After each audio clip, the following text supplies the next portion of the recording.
Am I the jerk for eating at a hospital cafeteria about once a week even though I'm not sick? Posted by you/same philosopher 927. Okay, hear me out. I work just a few blocks away from a hospital and can get there pretty quickly by bicycle. Their cafeteria is quaint with good prices, so usually, once a week or so, I go there for lunch. The food isn't what I would call amazing, but they have a nice variety from time to time. The staff even recognize me and are always pleasant. They don't mind that I'm just there for lunch, and it's far quieter eating there than at any local restaurant. I'm on the spectrum and don't like loud noises, so the quiet lunches in this place are a godsend for me some days. Recently, my sister found out I've been eating at the hospital and went off on me about how hospital cafeterias are only supposed to be for people who are at the hospital because they need to be. I retorted that I was giving them business, and it's not like I was taking food out of the mouths of patients. Plus, I only go once a week, so what was the big deal? But she still insisted I was wrong. Then she got our parents involved, and they're siding with her.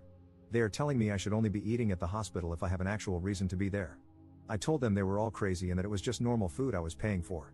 But now, because neither they nor I are backing down, I'm torn. Am I the jerk for going to eat lunch in a hospital cafeteria once a week just because I work nearby? Update 18 days later.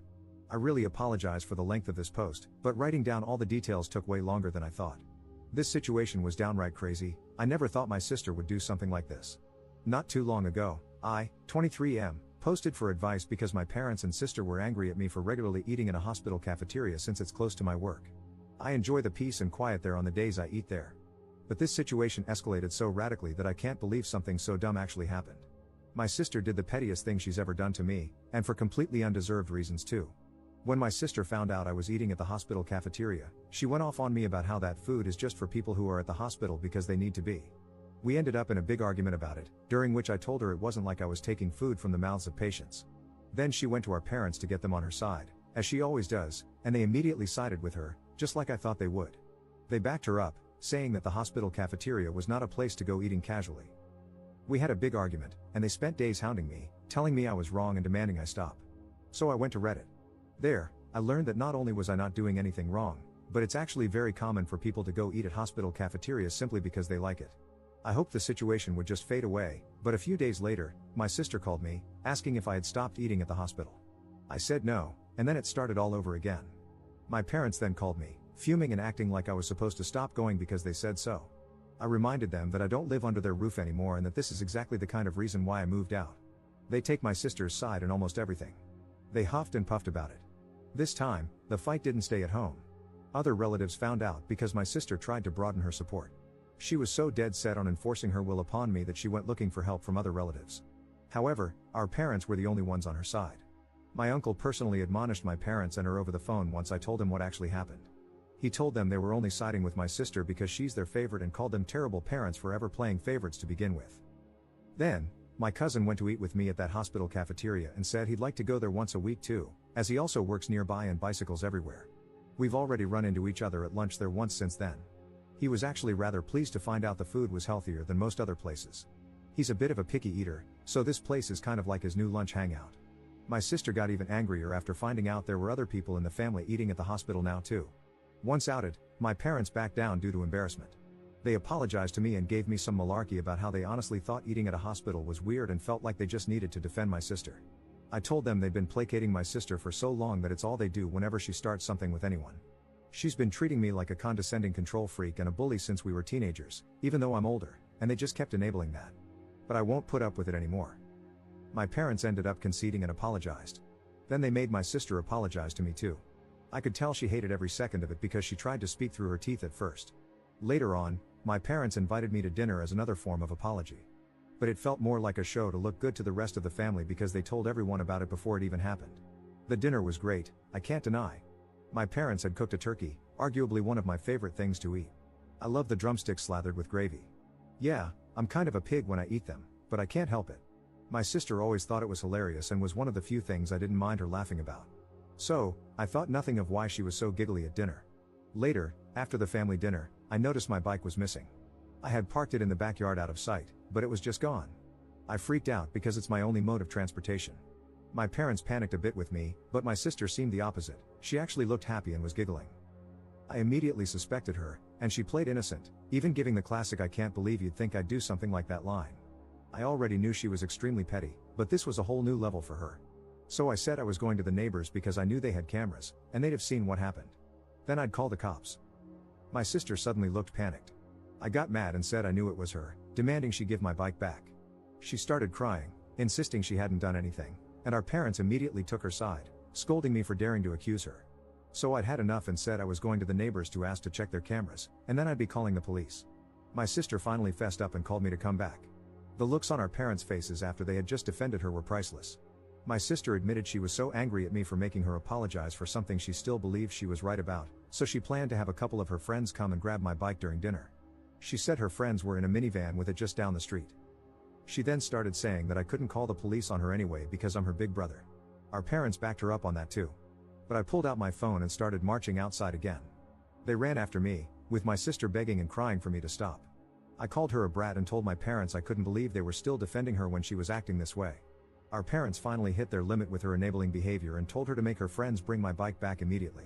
She got on her phone, sniffling, and called her friends. But then she suddenly ran into her room to talk to them.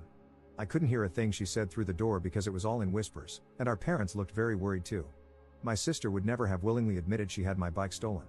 She just kept sobbing that it was only a prank over and over again, repeatedly using the excuse that it's just a cheap bike anyway. I bought it used a few months ago for $50, but it's in great shape and my main mode of transportation. My sister kept looking at our parents to back her up, but this time they just couldn't. So she slumped down in a chair, hugging her knees and waiting with the rest of us. She looked increasingly freaked out the longer her friends took to bring my bike back and was repeatedly texting them. Even though my sister said her friends were just down the street, it took them roughly an hour to bring my bike back. They finally pulled up in the minivan with my bike shoved in the back, completely soaked and covered in mud, like it had just been pulled out of a wet, muddy ditch. The bike is a 700C, so it's too tall for either of them to ride. They had simply driven up, grabbed the bike, and dragged it into the van as quickly as they could before taking off. I say they stole it because I was almost certain in the moment that my sister had told them to dispose of my bike. Had I not pointed out that the neighbors had cameras, I might not have gotten it back at all. When her friends finally arrived, their legs were muddy and wet nearly up to their knees. They both begged me not to report them to the police for taking the bike. I asked them, while recording, to tell me the truth and pointed out that the neighbors had cameras. I asked if my sister had told them to get rid of my bike. They broke down and admitted that yes, my sister had instructed them to take the bike and dump it in a pond a few miles away. They had to go back and retrieve it when they realized they were caught. My bike had been nearly completely submerged in muddy water. Thankfully, I didn't have many added accessories on it besides a detachable headlight and my water bottle. However, the water bottle was missing. I wasn't surprised by what my sister's friends told me, and I had them tell our parents too. They laid into my sister until she was bawling on the floor, kicking and pounding like a toddler. I hadn't seen her act that way since she actually was a toddler, and I found it mortifying that she was still like this on the inside. Then she shut herself in her room. Her friends were banned from ever coming to my parents' house again. Afterward, my sister was forced to come out of her room by our mother and make another big apology to me. Our father then forced her to wash and oil my bike from stem to stern under his supervision while I took apart the headlight to clean and dry it. By the time my sister was done, it was dark outside. She glared at me like I was the devil when she came back into the house, but our parents immediately shut her attitude down and said they'd never been more embarrassed by her in their lives. She went back to crying in her room. I had a very frank discussion with my parents about my sister's childlike behavior and how it stemmed from their spoiling and enabling. I told them I couldn't believe I had to be the voice of reason, but the fact that she was on the floor crying like a toddler, kicking and pounding, showed that she's still mentally a child because of them. I pointed out that they kept making me the scapegoat whenever she screwed up, so she barely knows any sense of accountability. For once, they didn't argue with me about it. Afterward, my father silently drove me and my bike back to my apartment in his SUV. He also gave me some money to replace my bike's missing water bottle before we parted. My sister and her clique used to harass me a fair bit whenever we ran into each other. They made fun of me as a group whenever possible, and I usually just ignored them because they bored me. That really seemed to tick them off. After the bike incident, I received numerous messages from numbers I didn't recognize, cussing me out for making my sister cry over what they called a silly prank. Knowing her, my sister probably fed everyone she knew a very different version of the story. I responded with lengthy replies detailing what actually happened and even stated that I have recordings of her friends admitting the truth. Some people at my sister's college found out what actually happened, maybe from my texts or perhaps because her friends spilled the beans. It embarrassed my sister so much that she came home in a crying tantrum about how people there were calling her and her friends B-words and bike thieves. I may not have gone to college, but I know students who need their bikes are very protective of them, especially since many live on shoestring budgets. My sister said someone even joked that they shouldn't leave a bike around her because it might just disappear if she had to apologize to anyone. She ended up so upset that she refused to leave her room for 3 days to have her pity party. My parents called me up to try and turn everything on me again. I reminded them about the discussion we had days before and told them they needed to stop babying her and let her deal with the repercussions of her own actions. If she fails her classes again, it's because she's not trying like she should be. Then I went off on them, saying they were just looking for someone to blame to make her feel better. She created the problem, not me, and I wasn't going to be the scapegoat anymore. My sister is an adult, and she needs to act like it. They sounded defeated and apologized before ending the call. It seemed like they were genuinely hoping I'd just sit back and take the blame so my sister would feel better, but I never will again.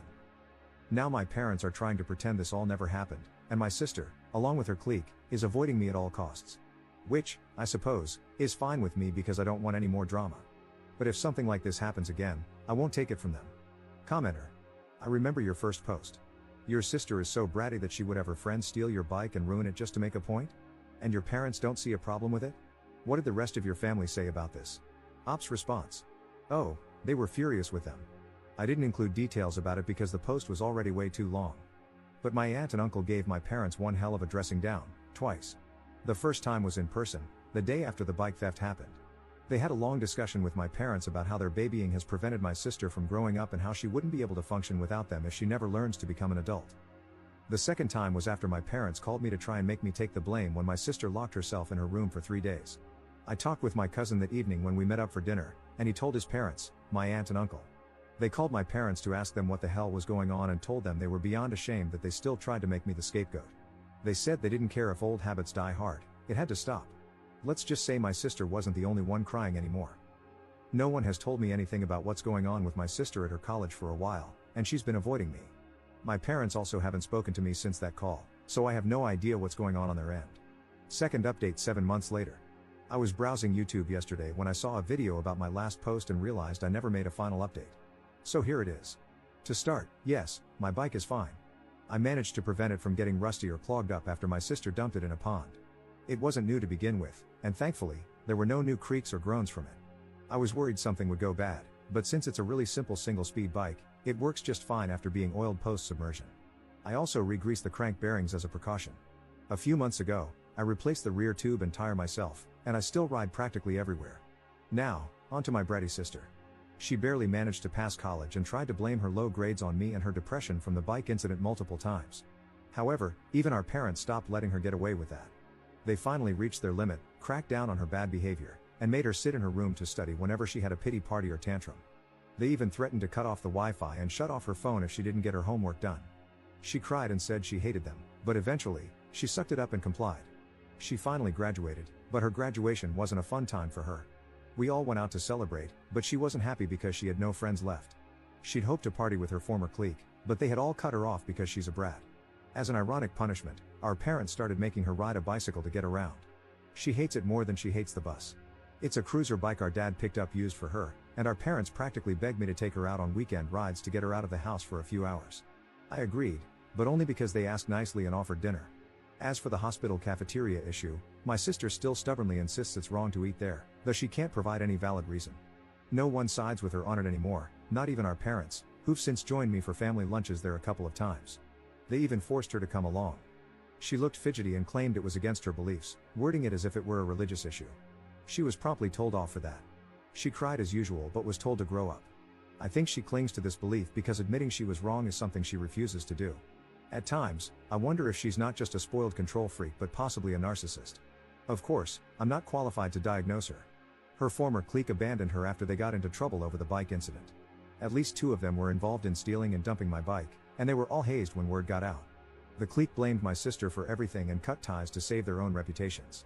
While I didn't file a police report, the 2 girls who stole my bike faced consequences at home. The minivan they used was borrowed from one of their parents, who revoked its use after learning what happened. Those parents even visited me to apologize on their daughter's behalf and asked for a copy of the video I took, which I provided. Despite their involvement, the clique threw my sister under the bus.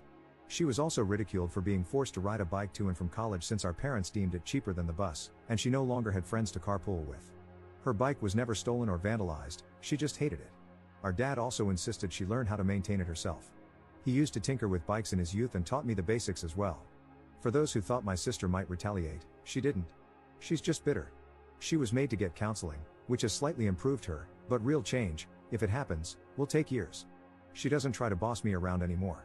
I've been over for dinner several times since my last post, and she barely speaks to me at the table. She's annoyed by how unbothered I am.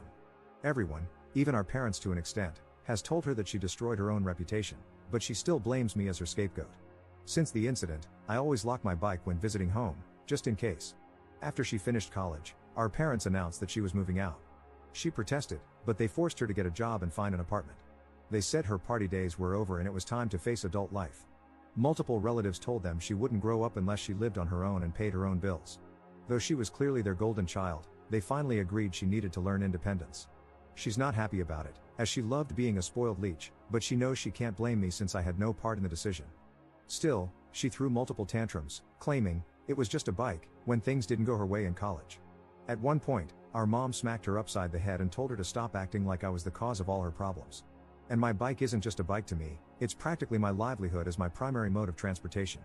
Now, my sister shares a 2-bedroom apartment with 3 other girls and had to move farther away so her reputation wouldn't follow her. My mom cried over it. My sister is working in an office, learning to be a secretary, but she constantly complains about her life. She also tries to rub it in my face that she'll make more money than me someday. I just tell her, you do you, which infuriates her. She doesn't like her roommates and still has to ride the bike our dad got her. Her commute is only a few miles, so she doesn't spend money on the bus, and walking takes too long for her. She demanded our parents buy her a car, but they refused, which led to her ignoring them for a while. We no longer go on bike rides together since she moved out. Back when we did, she'd taunt me immaturely, but I ignored her, which frustrated her more. She once claimed her bike was better because it had gears, but she could never outpace me anyway. It seemed to make her determined to get in better shape, at least. I think she wants me to be the big loser so she doesn't feel like one. She wanted an e-bike for Christmas, but our parents refused after seeing how expensive good ones are. They've already spent a lot on her, covering 3 years of college.